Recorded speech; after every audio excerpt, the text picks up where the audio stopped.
Breaking news, Manchester United have sacked Ruben Amorim after 14 months in charge. Here's a list of odds to be next manager. Enzo Maresca is currently the favourite. We've got the likes of Oliver Glasner in there, Gareth Southgate, Kieran, McKenna, Mauricio Pochettino, but currently Darren Fletcher, the under-18s coach, has been brought in on an interim basis. Troy's getting reports maybe he could only be there for 2 games, but that's not official at the moment. What do we think about Darren Fletcher? My question is, could he do any better than what Ruben Amorim could have done over these next 6 months, Geoff?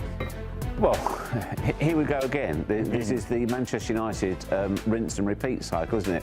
They brought in Ollie, temporary manager, ends up getting the job.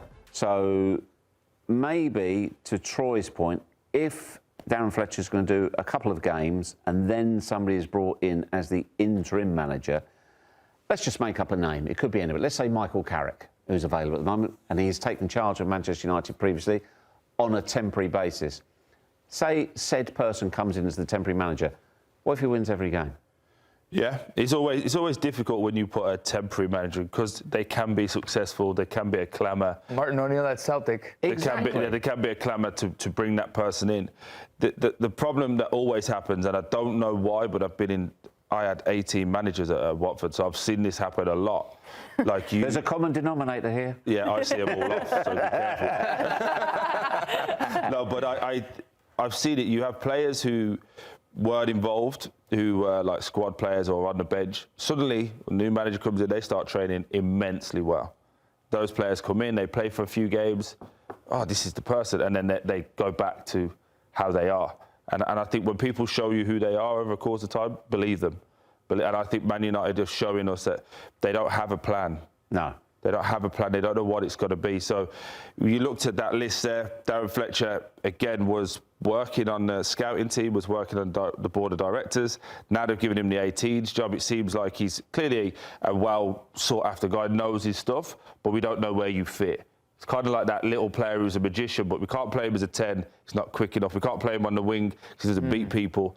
But we're going to keep him in the squad and we'll try and figure it out. That's what I think with Darren Fletcher. When I look at what they need, I think Areola is the one for me that jumps out from Bournemouth. Again, out of contract in the summer. But is he going to leave Bournemouth right now? And especially when all the noise is that he points to one obvious replacement.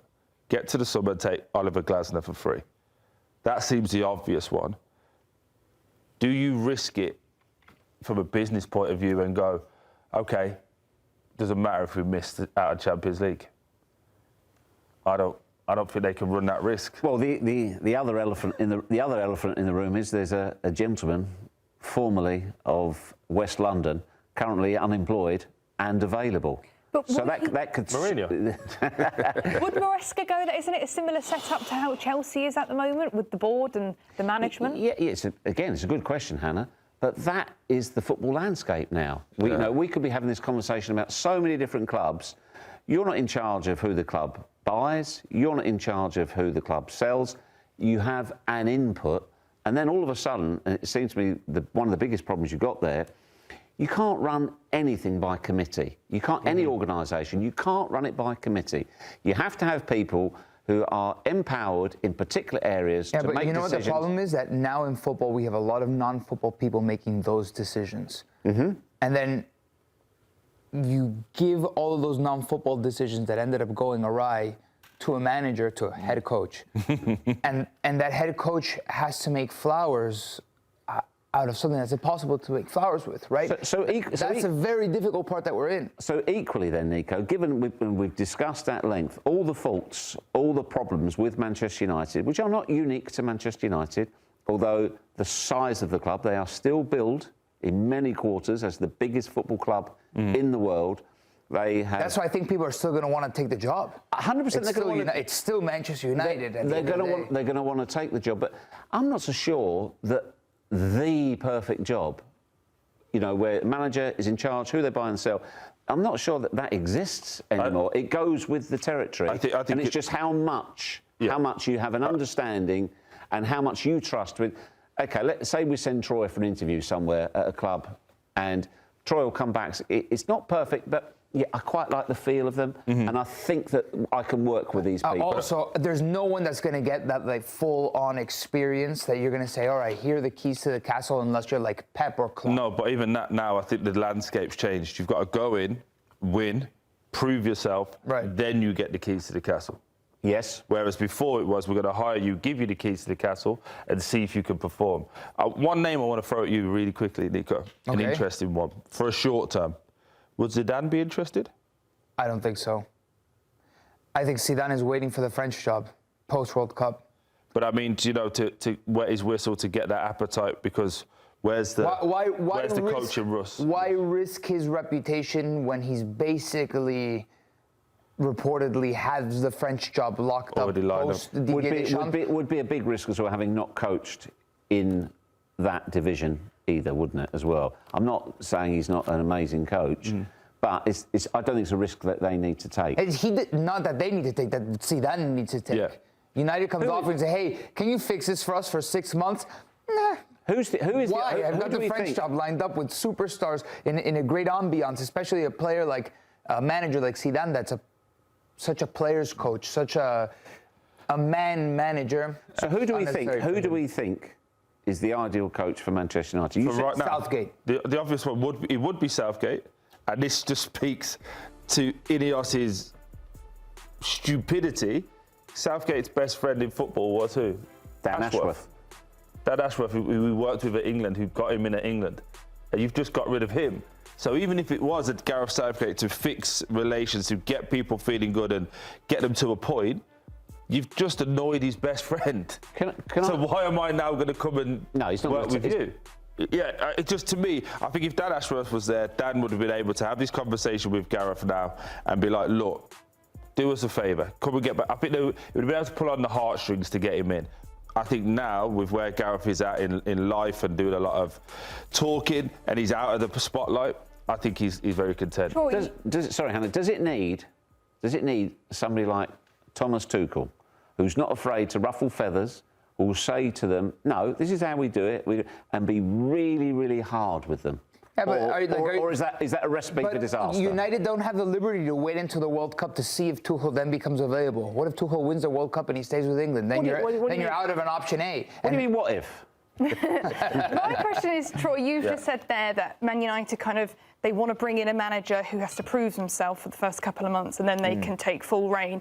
It almost sounds like you're saying they need a yes manager, a manager who will say yes. Could Kieran McKenna be that type of manager? We're seeing Liam Rossini at Chelsea. Yeah. No disrespect, he is potentially a yes man for the first couple of months. Could we see that with Kieran McKenna coming in? I think that's just becoming football in general now. I think the directors of football are becoming like the mafia. They're untouchable, and everybody else underneath them falls short. We were just talking about it in the break. I think Kieran McKenna is a top coach, really good guy. I just think, again, if I've been there as a player, when you walk through the door, I need to see and feel why you're here. If Kieran McKenna, who just got relegated out of the Premier League and is second in the Championship, walks into Man United, he's not walking into Fulham, he's not walking into Brentford, walks into Man United and says, right, guys, this is how we're going to do it. And it's the complete opposite to what they've been doing.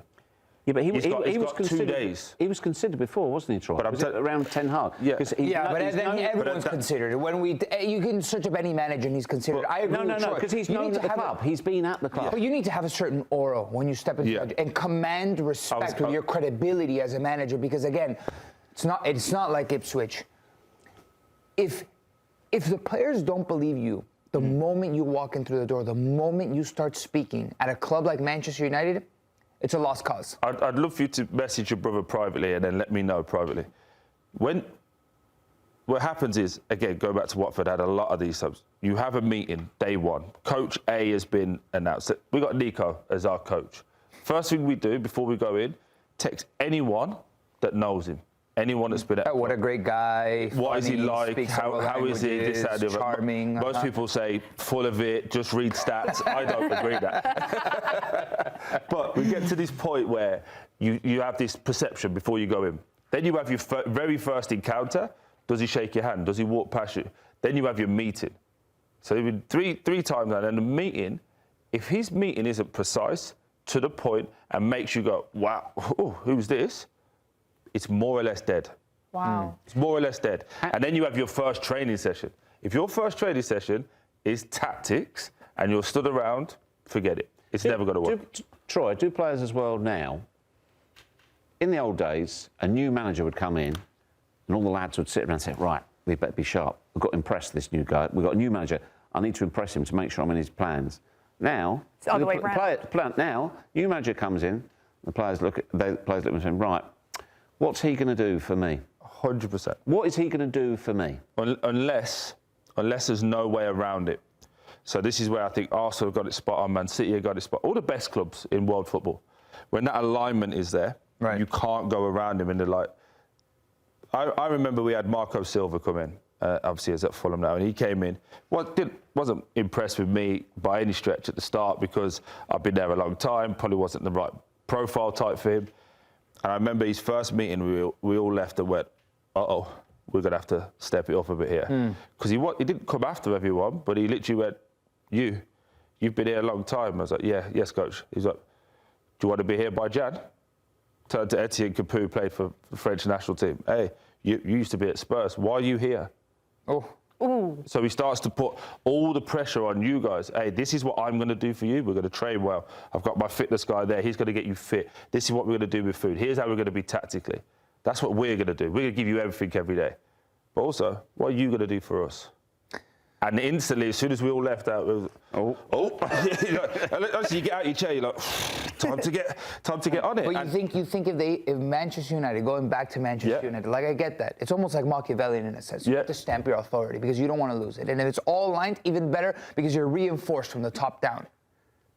No one's reinforced from the top down here. Very quickly, what's the one characteristic the next manager of Manchester United or head coach has to have? One word. Authoritative. Credibility. Credibility. And with how it is now, what position do you think they're going to finish, Nico? They're 6th currently, real quick. At the end of the season? Yeah, right now with how it is. They'll finish 7th. Thanks for watching this video from Morning Footy. For all news and insights regarding leagues around the world like EFL, Serie A, and all UEFA competitions, both men's and women's, don't forget to sign up for Paramount+.